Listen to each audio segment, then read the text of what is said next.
Bonjour à tous, j'espère que vous allez bien. Nous allons reprendre aujourd'hui l'activité numéro 26 que vous deviez faire.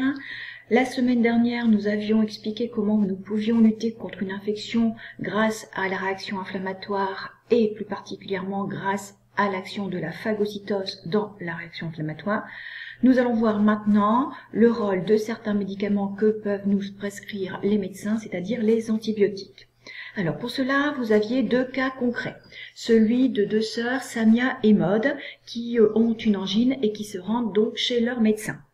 Ce médecin, pour affiner son diagnostic, leur fait un test, le test TDR, pour savoir s'il s'agit d'une angine virale ou d'une angine bactérienne. Vous aviez donc la petite notice d'utilisation de la bandelette ici. Un trait voulait dire que l'angine est virale, deux traits veut dire que l'angine est bactérienne. Voici les résultats obtenus pour Samia et Maud. Samia obtient un seul trait, c'est une angine virale, alors que Maud a deux traits sur sa bandelette, c'est une angine bactérienne. Donc, pour les questions suivantes, il fallait cocher angine virale pour Samia et angine bactérienne pour Maud. Donc ici, les réponses sont tout à fait correctes. Alors ensuite, une fois que le médecin a son résultat de test, il peut donc commencer à réfléchir sur ce qu'il va prescrire à ses patientes. Et là, vous avez une première information, spécificité et mode d'action des antibiotiques. Les antibiotiques, vous apprenez déjà que ce sont des substances naturelles qui sont produites par certaines bactéries ou des champignons. Petite remarque au passage, le premier antibiotique qui a été découvert était la pénicilline. D'accord? La pénicilline était un antibiotique produit par une variété de champignons. Alors, je reprends maintenant. Donc, les antibiotiques, vous apprenez qu'ils empêchent soit la multiplication des bactéries, soit les détruisent. Mais ils n'ont aucune action sur des virus. Donc, élément important, les antibiotiques sont des substances qui ne vont agir que sur les bactéries, aucun effet sur les virus. Donc, si on reprend nos deux cas, Samia a une angine virale, Maud a une angine bactérienne, le médecin ne va prescrire des antibiotiques qu'à Maud, puisque sur Samia, ça n'aura strictement aucun effet, puisque les antibiotiques n'agissent pas sur les virus.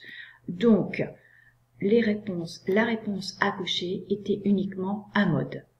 Donc, voilà pourquoi systématiquement le médecin ne prescrira pas forcément des antibiotiques lorsqu'on a une angine. Cela va dépendre du type de l'angine. Il ne prescrira des antibiotiques que si l'angine est d'origine bactérienne. Donc là, la réponse est correcte. Alors maintenant, voilà, on continue à affiner le diagnostic et la prescription du médecin. Et je vous demandais de lire ce que c'est qu'un antibiogramme. Alors, lorsque un patient se présente chez le médecin, que le médecin diagnostique une angine ou une maladie bactérienne, s'il veut vraiment être efficace sur l'antibiotique à prescrire, puisqu'on en a un certain nombre à notre disposition d'antibiotiques différents, il peut demander à un laboratoire de réaliser un antibiogramme. Alors, je résumais comment se fait un antibiogramme. Alors voilà une boîte de pétri. Sur cette boîte de pétri, au départ, on va déposer une sorte de gelée. Cette gelée contient des éléments nutritifs qui vont être indispensables pour que des bactéries puissent se développer. Et puis, on va mettre sur cette boîte de pétri, justement, la bactérie concernée par la maladie du patient. Et puis, la bactérie, comme elle va trouver tous les éléments nutritifs dont elle a besoin, elle va pouvoir se multiplier. Et on voit où elle se multiplie par ces éléments blanchâtres. Au départ, la boîte de pétri est complètement transparente, comme ici par exemple. Et sur cette boîte de pétri, on va pouvoir déposer quelques pastilles d'antibiotiques. Voilà. Donc par exemple, ici en A, on a déposé de la pénicilline. En B, c'était une pastille qui contenait de l'amoxicilline, ainsi de suite. Et on va laisser comme ça quelques heures la boîte de pétri avec les pastilles d'antibiotiques et cette fameuse bactérie qui peut donc se multiplier pendant ces quelques heures. Et là, au niveau donc de la boîte de pétri, on remarque que la bactérie s'est multipliée donc à l'endroit où c'est un peu blanchâtre, donc ici, mais ne s'est pas multipliée à la zone, au niveau des zones où c'est resté transparent au niveau de la boîte de pétri.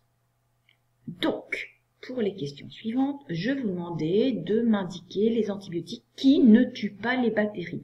Si l'antibiotique ne tue pas les bactéries, c'est-à-dire qu'elles ont pu, ces bactéries, se multiplier à proximité, à côté de la pastille antibiotique. Par exemple, ici, on remarque que les bactéries se sont complètement multipliées à côté de la pastille D et à côté de la pastille A. Donc ça veut dire que la pénicilline et les sulfamides n'ont eu aucun effet sur cette fameuse bactérie. Ces deux antibiotiques n'ont pas tué les bactéries ou empêché leur multiplication. Donc A et D étaient les réponses à donner pour cette question. La réponse est exacte. Ensuite, je vous demandais de me dire donc quels étaient les antibiotiques qui semblent tuer les bactéries. Eh bien, les 4 ici, pastilles d'antibiotiques, ont effectivement réussi à tuer des bactéries, puisqu'effectivement on voit qu'à leur contour, il n'y a aucune bactérie qui a pu se multiplier. La zone est restée transparente, donc F, B, C et E sont les 4 antibiotiques qui ont été capables de tuer les bactéries. Voilà les 4 bonnes réponses à cocher. Alors, si maintenant on continue à avoir le cas de notre médecin, quel antibiotique, et j'avais mis ça avec un S pour avoir plusieurs choix possibles, ou alors on ne choisissait qu'un antibiotique, pour soigner de façon la plus efficace, et là il fallait faire attention, je voulais que le médecin choisisse l'antibiotique qui va soigner de façon la plus efficace l'angine d'origine bactérienne. Si on veut qu'il soit efficace, ce traitement, il faut donc choisir l'antibiotique qui semble tuer le plus de bactéries. Si on regarde les 4 antibiotiques qui pouvaient permettre de tuer les bactéries, on voit que ces deux-là ont un rayon d'action beaucoup plus important, c'est-à-dire qu'ils semblent en avoir tué davantage que C ou E. Donc, le choix possible pour le médecin était soit F, soit B. Alors, c'est vrai que ici, on voit que le contour n'est pas net. Ici, on a un contour net d'action de l'antibiotique. Globalement, je vous ai laissé la possibilité de choisir F ou B, ou les deux, d'accord, votre réponse était possible. Donc, le choix que va faire le médecin, c'est soit d'utiliser l'antibiotique B, l'amoxicilline, soit l'antibiotique F, la ciprofloxacine, pour traiter l'angine bactérienne de mode, pour son cas ici. Voilà. Donc, la réponse qui était donnée par l'élève, le médecin va prescrire l'antibiotique B ou F, car ce sont les deux antibiotiques qui tuent le plus de bactéries. Donc, la réponse, le choix des antibiotiques utilisés plus efficaces, B ou F, est correct. Et en plus, l'élève a bien justifié son choix, c'est-à-dire qu'elle a expliqué qu'effectivement, ça tuait le plus de bactéries. Donc, réponse logique et complète. Alors, voilà, donc le médecin va prescrire le traitement, il rédige son ordonnance, mais comme vous le savez, quand on rédige une ordonnance, on a également comme indication sur l'ordonnance la durée d'utilisation donc du médicament et aussi donc quand est-ce qu'il faut utiliser le médicament, si c'est le matin, si c'est le soir, si c'est au moment des repas ou en dehors des repas. Cela fait partie donc de la prescription visible sur l'ordonnance. Et c'est vrai que lorsque l'on vous prescrit un antibiotique, le médecin systématiquement va vous donner une durée d'accord d'utilisation des antibiotiques. Donc là, par exemple, que durant 5 jours de traitement. Pourquoi le médecin va insister sur cette durée du traitement, d'ailleurs comme pourra le faire le pharmacien au moment de la délivrance de l'ordonnance. Alors, vous aviez ce petit extrait, d'accord, de ce que l'on peut trouver au niveau donc du site de la Sécurité sociale sur les effets des antibiotiques. Et là, vous apprenez que les antibiotiques peuvent être responsables d'effets indésirables comme des allergies ou de la diarrhée, mais qu'également les antibiotiques peuvent provoquer le développement de bactéries résistantes. Alors, si on développe des bactéries résistantes, cela veut dire que les antibiotiques n'auront plus aucune efficacité contre les bactéries. Et ça devient un réel problème au niveau donc de l'utilisation massive d'antibiotiques comme cela a été le cas par le passé, puisque maintenant certaines bactéries n'ont plus d'antibiotiques capables de les détruire. Donc cela est mis maintenant très en avant et on demande donc aux médecins, comme d'ailleurs aux malades, de faire très attention à la prise d'antibiotiques. On ne prend pas n'importe quand des antibiotiques. Donc, réponse de l'élève, il ne faudra prendre que durant 5 jours le traitement car on peut avoir des effets indésirables, allergie ou diarrhée. Donc voilà un argument, effectivement, cela peut avoir des effets indésirables et on peut développer des bactéries résistantes. La réponse, elle est également complète et logique.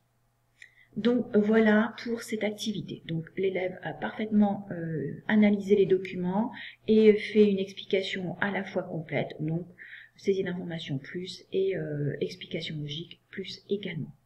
Voilà pour ce qui était donc de l'activité numéro 26. Alors, si on retourne au niveau de la trace, donc dans le cahier, pour la suite de la leçon, je vous ai remis les documents mis à votre disposition sur le site de la cuisinière pour que vous puissiez effectivement prendre le temps peut-être de les relire pour bien les comprendre s'il y avait eu des éléments d'incompréhension dans l'activité. Je vous ai refait ici le petit résumé important des différentes questions de cette activité numéro 26 que je vous demande absolument de rédiger dans le cahier pour que vous puissiez avoir la trace de comment s'analyse un antibiogramme et donc la conclusion sur le traitement le plus efficace qui sera donc donné par le médecin. Si on résume donc l'élément important découvert dans l'activité numéro 26, c'est qu'on peut lutter effectivement contre des infections par des antibiotiques, mais pas contre n'importe quel type d'infection. On peut lutter contre une infection bactérienne en utilisant un antibiotique spécifique. Donc uniquement si l'infection est bactérienne et on ne va pas pouvoir utiliser n'importe quel antibiotique puisqu'on vient de voir dans l'activité que certains antibiotiques n'avaient aucun effet sur certaines bactéries. Donc ça sera des antibiotiques spécifiques adaptés à certaines bactéries. Un antibiotique donc spécifique, mais il faudra faire attention aussi à l'usage des antibiotiques qui doit être limité pour éviter absolument l'apparition de bactéries résistantes. Voilà le bilan que l'on peut noter dans le cahier. Et là, je suis